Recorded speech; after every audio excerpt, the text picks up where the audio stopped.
Керек болсо ачык эле айтышыбыз керек. Армияга барбаган жигиттерге кыздар турмушка чыкпай эле коюш керек. Жогорку кеңештин жалпы жыйынында эл өкүлдөрү коргоо министринин кызмат ордуна сунушталып жаткан талапкерди каранды. Анда депутаттар учурдагы кыргыз армиясынын абалы, андагы мыйзамсыз аракеттерди жоюуда кандай иштер жүрүп жатканы кызыктырды.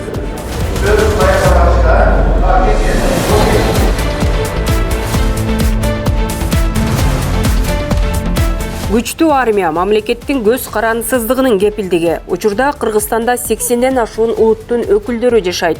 Бирок алардын арасында армияга баргандардын 90%дан ашыгы кыргыздар. Депутат Медералиев өлкөдө бардык жарандар мекенге кызмат өтөшү керек деп эсептейт. Мекенибиз, мамлекетибиз эгемендүү Кыргызстан бир. Бул деген сөз, урматтуу агайын туугандар, улутчулдук маселени көтөрүү эмес, болгону теңдик укуктарыбыз менен кошо жоопкерчилигибизди дагы билейли деген. Соңку жылдары мамлекеттин куралдуу күчтөрү техникалык жактан жаңыртылып, эл аралык кызматташтык кеңейди. Натыйжада бир топ алдыга жылыштар байкалууда. Мен азыркы күндө куралдуу күчтөрүнүн акыбалын жакшы деп эсептейт элем.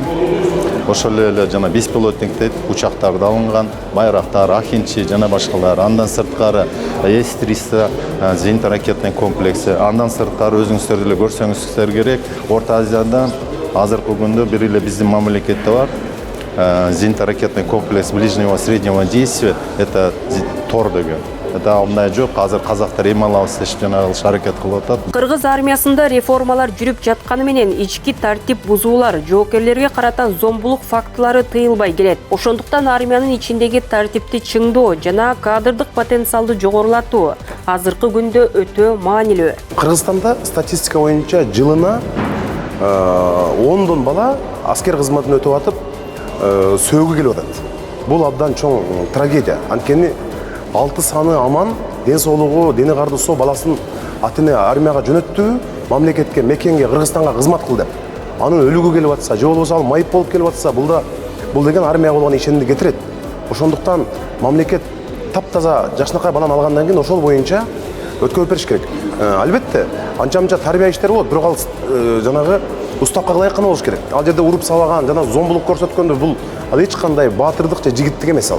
Бирөөнүн баласын майып кылып коюп. Биз жакында эле ушундай мыйзам долбоор кабыл алганбыз. Буга чейин ушул аскер кызматын өтөп келген биздин жарандарыбыз ошол окуу жайга киргенде приоритеттүү конкурстук негизде бир топ жеңилдиктер каралсын депчи.